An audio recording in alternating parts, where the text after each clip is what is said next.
Let's talk 2024 Cincinnati Bengals coaching staff. Zac Taylor sharing his thoughts and some interview requests already out there for Bengals staff. You are Locked On Bengals, your daily Cincinnati Bengals podcast, part of the Locked On Podcast Network, your team every day.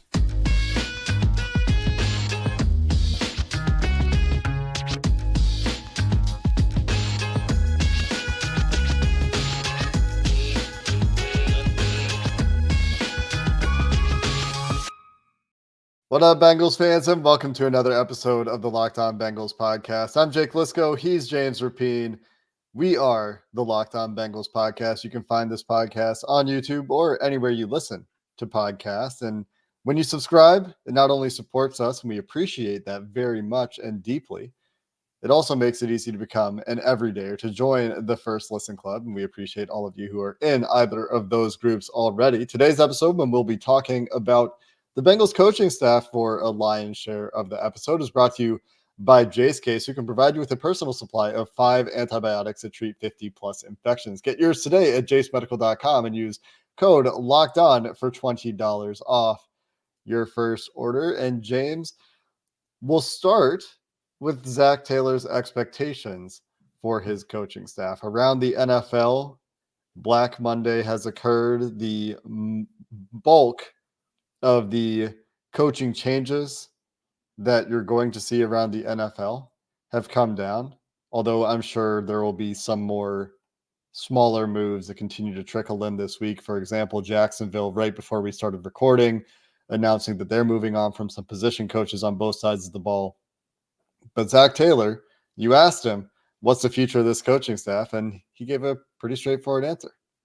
He did. He expects it to be intact unless they get jobs elsewhere. And so for those wondering about Frank Pollack or Brian Callahan, which I think was mentioned at times, maybe Lou Anarumo during some of the struggles on defense, they're all going to be back unless they get jobs elsewhere. And so for the coordinators, Brian Callahan, that means, Lou Anarumo, that means head coaching jobs. For guys underneath them, well, it could mean coordinator jobs elsewhere. And Dan Pitcher interviewed for a coordinator job last year in Tampa Bay. Troy Walters interviewed for a coordinator job last year in Houston with the Texans. So we'll see.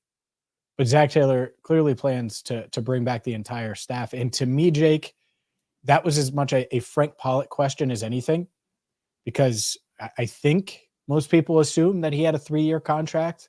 He signed on prior to the 2021 season, following 2 really rough years for Jim Turner as offensive line coach of the Bengals.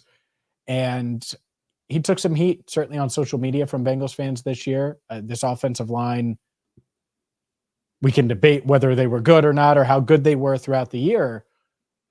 But that's the logic. That's the reason I asked that question, because of the speculation, at least outside the building, about Frank Pollack. And so he will be back, and barring something really unforeseen with him, and we'll see on these other guys, specifically both coordinators.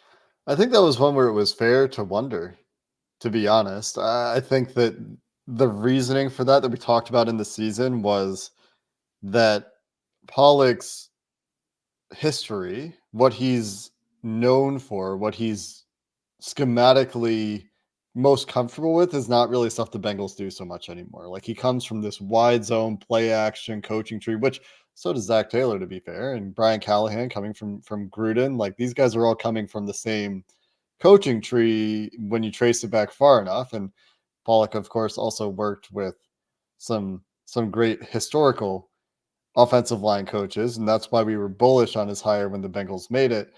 So when we were talking about, do they go a different direction, it was because, well, maybe Frank Pollack isn't the best fit for the kind of offense the Bengals want to run. But Zac Taylor made it pretty clear that he really likes the coaching staff. He thinks they have great synergy. He thinks they communicate really well. He thinks they work really well together. But you go through the list of coaches, and not as much on the offensive side of the ball. I don't think people are sitting here questioning Dan Pitcher or Troy Walters or James Casey or Justin Hill. Brad Crack. I mean, go through any of the offensive coaches. Frank Pollack was the one that took the most heat, besides Brian Callahan, perhaps. I know that there is a pretty vocal sect of fans or group of fans that was ready to move on from Callahan as well. But on the defensive side of the ball, certainly people down on Lou Anarumo this year. I've had people questioning, Robert Livingston, the safeties coach, because of the way the safety struggled to start the year. I've seen people question coaches up and down this staff, essentially, because there was a little bit of regression for the Bengals on both sides of the ball. And whether that's just personnel turnover, roster churn, trying to get young guys on defense up to speed, trying to incorporate different things on offense where your quarterback is limited and then you have a quarterback change, or if that's a coaching issue, we'll find out. But I do think that there is something to be said for continuity. Even if there are some coaches that maybe you could do better, there is something to be said for coaching staff continuity. And, we talked about it a lot last year with the continuity issue going into the season. Didn't work out the way that they would have wanted it to, but it does make things easier. You don't have to change a whole lot of stuff when you do retain most of your coaching staff. Sure. And we'll see who they retain. I think I'll just use Robert Livingston, and this is kind of a deep discussion about how we react or overreact. And at the end of yesterday's show, you discussed that. Robert Livingston is who developed Jesse Bates, by the way, when no one and not many people were paying attention to the Bengals in 2019. Certainly our audience is much bigger now than it was in 2019 or 2018. Either way, when the Bengals weren't contenders, that's when Jesse Bates was taking his lumps and having ups and downs and struggling to tackle at times and all of those things. And he developed into one of the NFL's best safeties. That's why it's real easy to say, oh, well, Frank Pollack doesn't fit. Well, you know what doesn't fit is when you take a guy in Jackson Carman, who I think deep down, and I don't know this for sure, I'm not sure Frank Pollack would have taken Jackson Carman. I'd be pretty shocked if he did, if it was up to him. And he never said that, to be clear, on or off record. No one in the building has said that to me. I am reading the tea leaves between the lines. It just doesn't fit what Pollack is about. I don't see it. In personality wise, all of those things, traits wise, Cordell does, and he's not perfect either. So I get it. I get the gripes about some of this. I also think that if we look at the safeties again next year and it hasn't developed with Battle and with Dax Hill, then you start to question it. This first year, I don't go that route. I think Cordell Volson has developed some. People dismiss Jonah Williams like he hasn't developed. I do think he's developed and has been a successful pick, even though there's some debate there. But, and who knows, by the way, and he's been with Frank Pollack for most of his tenure in the NFL. So I think that part is interesting, that dynamic of things. And unless the guys hate these coaches or there's a really bad track record of high picks or talented guys that they're just not getting enough out of, I don't really get huge gripes about specific position coaches.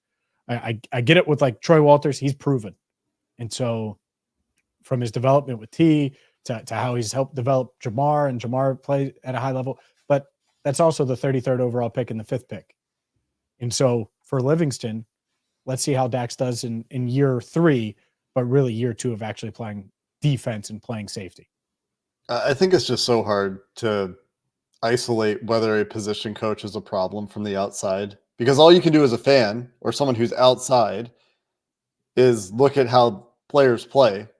And Sure. if you attribute, the way the players are playing to the coaches and not to the front office, or to the coaches and not the players themselves, that just is sometimes an easy thing to blame, especially when you believe in the players, and many people want to believe in the players and don't have, you never hear from Robert Livingston, not to pick on him, but people are also unhappy with Darrin Simmons. So, you can name a coach on the coaching staff. You can probably find somebody who's ready to move on, but that will not be the case.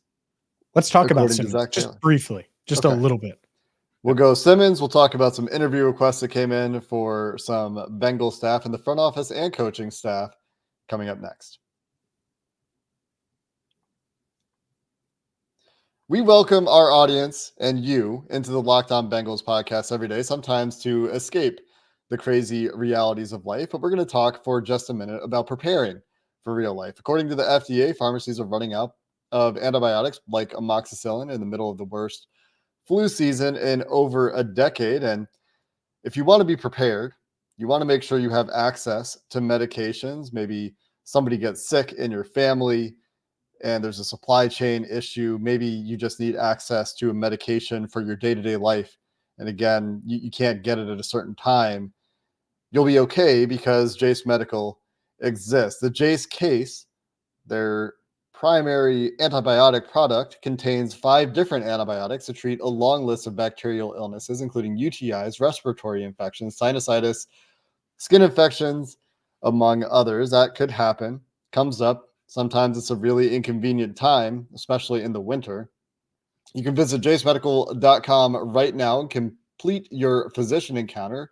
That'll then be reviewed by a board-certified physician, and your medications will be dispensed by a licensed pharmacy at a fraction of the regular cost. It's never been more important to be prepared than today. Go to jacemedical.com. That's JASE medical.com and use promo code Locked On. You'll get $20 off your order.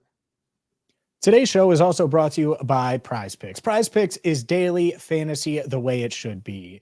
PrizePicks is the largest daily fantasy platform in North America, and they're the easiest and most exciting way to play DFS. And why? Well, because you don't have to go against thousands of other players like you do with other daily fantasy leagues, including pros and sharks. Instead, all you do is you pick more than or less than on 2 to 6 PrizePicks projections and watch the winnings roll in. You can even combine sports like NFL and NBA, and obviously the playoffs are set to be in full swing. Maybe you think Patrick Mahomes is going to throw for less than his PrizePicks projection for passing yards. You can go that route. Maybe you think that Joe Flacco is going to throw for more than the number of interceptions that PrizePicks projects for him. You can combine those. You pick 2 to 6, and you can earn up to 25 times your money today with PrizePicks. And all you have to do to sign up is simple. Go to prizepicks.com/lockedonnfl and use code LockedOnNFL for a first deposit match up to $100. It's prizepicks.com/lockedonnfl and use code LockedOnNFL for a first deposit match up to $100. You wanted to talk Darrin Simmons for a moment, James. Yeah. The special teams coordinator who probably isn't going anywhere, but go ahead. Couple things. This is the perfect example, right? You could look at Brad Robbins and say, man, Darrin Simmons stinks because Brad Robbins stinks. Evan McPherson, meanwhile, who's also drafted pick and drafted kicker, is freaking awesome. And I think he's been better and he's gotten better this year. An area that you discussed during his first 2 seasons is how he struggled between 40 and 49 yards. Guess what? He didn't miss a kick from 49 and in this year. And it was perfect on extra points. 7 of 12 from 50, I believe. And I'm not looking at the stats. I believe that's still right. And Evan is growing into what I think is a complete kicker and can hit those long ones, but can also hit the ones that you would expect him to hit and kick in all the elements. Obviously, he's got that clutch gene where he's made so many big kicks for the Bengals with the game on the line. So it is interesting. And I'm not defending Brad Robbins. He was awful. Like it was really bad. And I like Brad. That's what sucks about saying his rookie year was awful, because I was hoping he would be solid and he would stabilize that position. But we've seen Darrin Simmons develop. And it's not like they need a punter coach, because we've seen him develop punters. He developed Kevin Huber into one of the NFL's better punters. And so I think there will be competition for Brad Robbins, but that's an example of just because the coach is there doesn't mean you blame the coach, or in this case, the coordinator. I don't blame Darrin. I do think he needs to press the right buttons to try to get the most out of Brad Robbins. But man, you just hope Brad takes a leap, because obviously it was a big, underwhelming rookie year.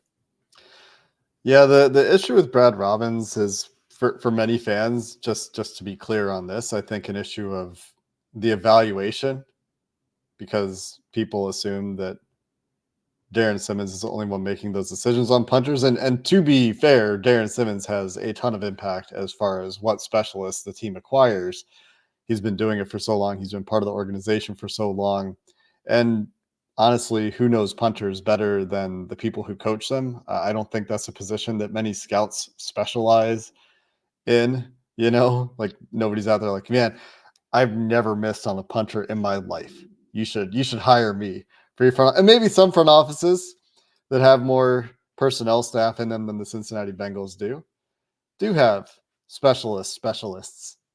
The other thing worth pointing out for Darrin Simmons, just to put a bow on that conversation, is whether it's DVOA, the old Football Outsiders metric, whether it's PFF, the Bengals graded really well overall as a special teams unit this year. Good coverage units this year for the most part. Charlie Jones found his way as a return man after I was pretty hard on him early in the year. He got better as a returner this year. And Evan McPherson, like you said, and you had those stats correct, was really good this year and took that step of being more consistent inside 50 yards. Would like him to make more of his 50-plus yard field goals. And then you're talking about the best kicker in the league. As it is, you're probably talking about a top 10 kicker in the league in Evan McPherson. And that's pretty good. The Bengals, one of the rare teams to nail Top 3 drafting a kicker. Top 3? Top 3. Yes. I mean, I'm not going to argue with you about specialists because I simply don't know or care enough. It's fine. He's a weapon. You want to talk about extensions this offseason? Book that one. That man's getting extended this offseason. Book it. That might be the first extension that comes down.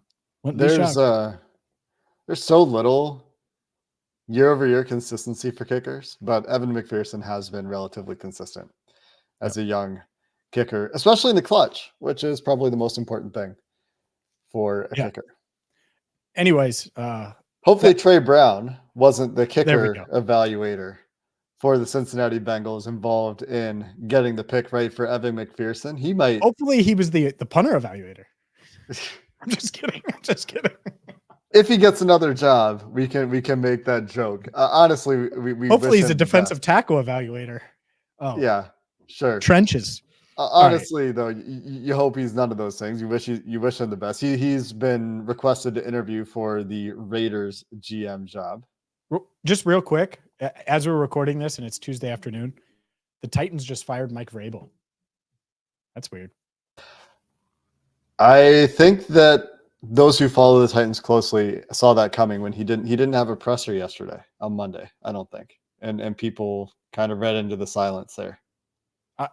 I think the Titans are going in the wrong direction, which is good for the Bengals because the Titans are in the AFC. They've never recovered from that win.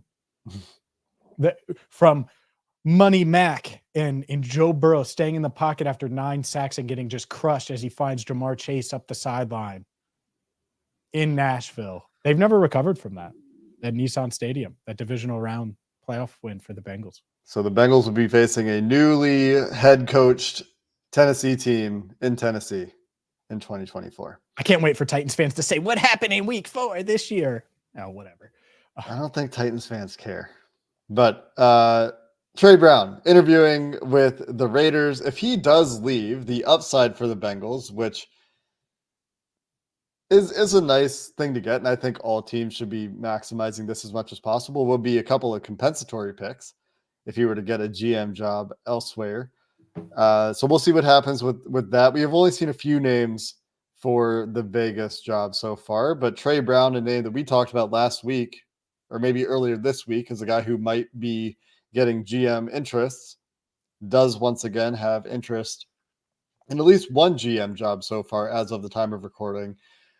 Would send a bit of a shockwave through the Bengals front office just because they ask all of those guys in the front office to do so much. That's one of the reasons that Trey Brown is an attractive candidate. He's been part of several Super Bowl teams in the past. He's worn a lot of hats in a lot of front offices. So would certainly be some work that would need to be backfilled for Trey Brown. And it would be interesting to see what the coaching or what the front office staff would do, what direction they would take if Trey Brown were to depart. But a lot of the work that, on the pro side, on the free agency side has been done at this point. It would just be really to get through the pre-draft process of talking to players, the combine and all that stuff. But we'll continue that conversation. Trey Brown potentially interviewing with at least one other team. Brian Callahan also requested for an interview we'll get in to wrap up that conversation and shout out Ted Karras to finish up the show coming up next.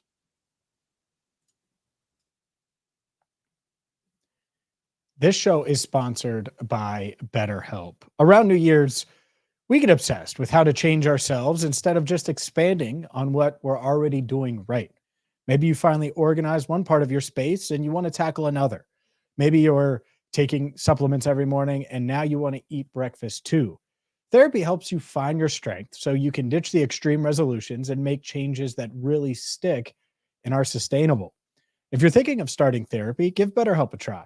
It's entirely online. It's designed to be convenient, flexible, suited to your schedule. And as you know, Jake and I both have really, really busy schedules. And if you're trying to give therapy a try and you have a busy schedule, it's hard to do. Well, BetterHelp has that flexibility. All you have to do to get started is fill out a brief questionnaire, get matched with a licensed therapist, and you can switch therapists at any time for no additional charge.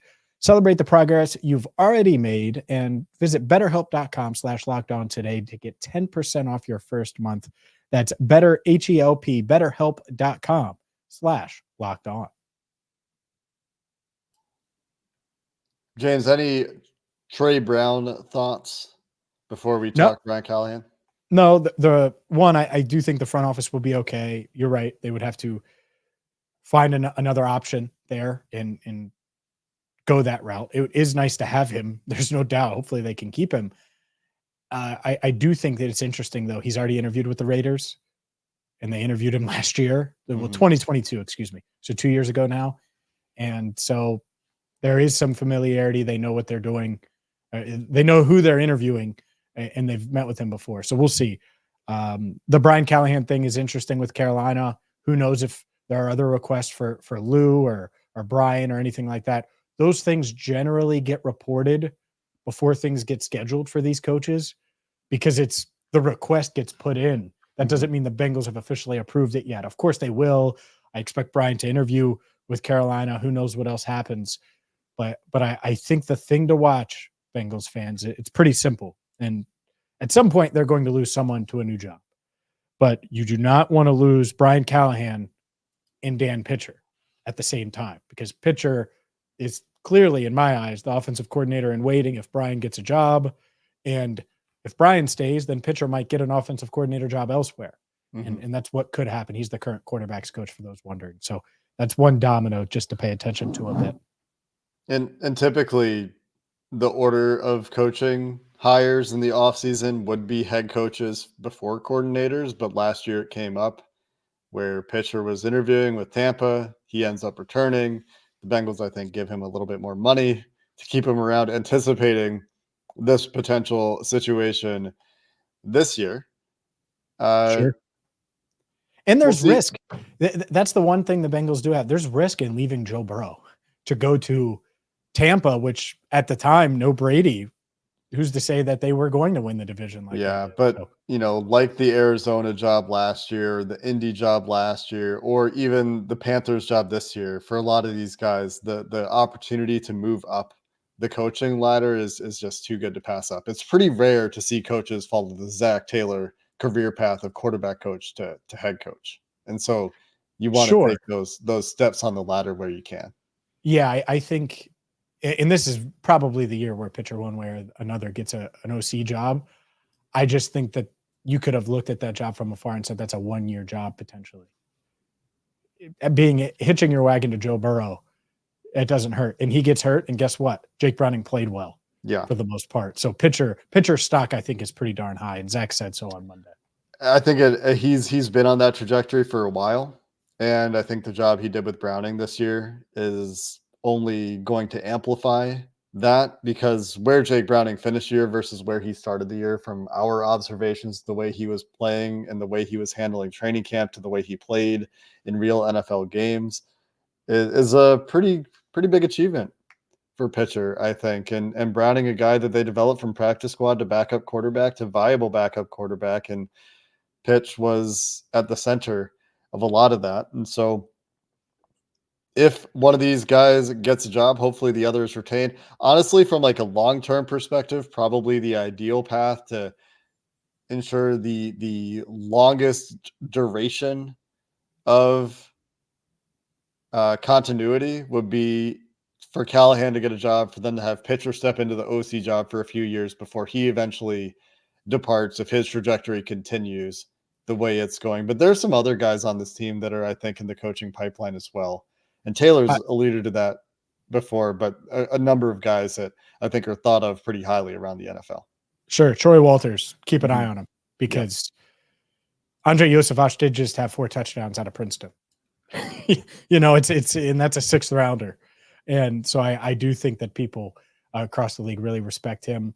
I also think that, to your point, and I agree, it on paper feels that way, but let's just say Callahan leaves for Carolina. We'll just use that example, and Pitcher gets promoted, and the Bengals win 14 games next year and get the 1 seed and do everything we thought that they could do this year, which is realistic. I still think they could be that team, depending on what happens this offseason. We sure Pitcher won't get a job right away in just 1 year and then be – and so you just don't know. I think that's with success comes all these question marks, and we'll see if the Bengals can dodge them again, or how many guys they lose and who they have to replace them with.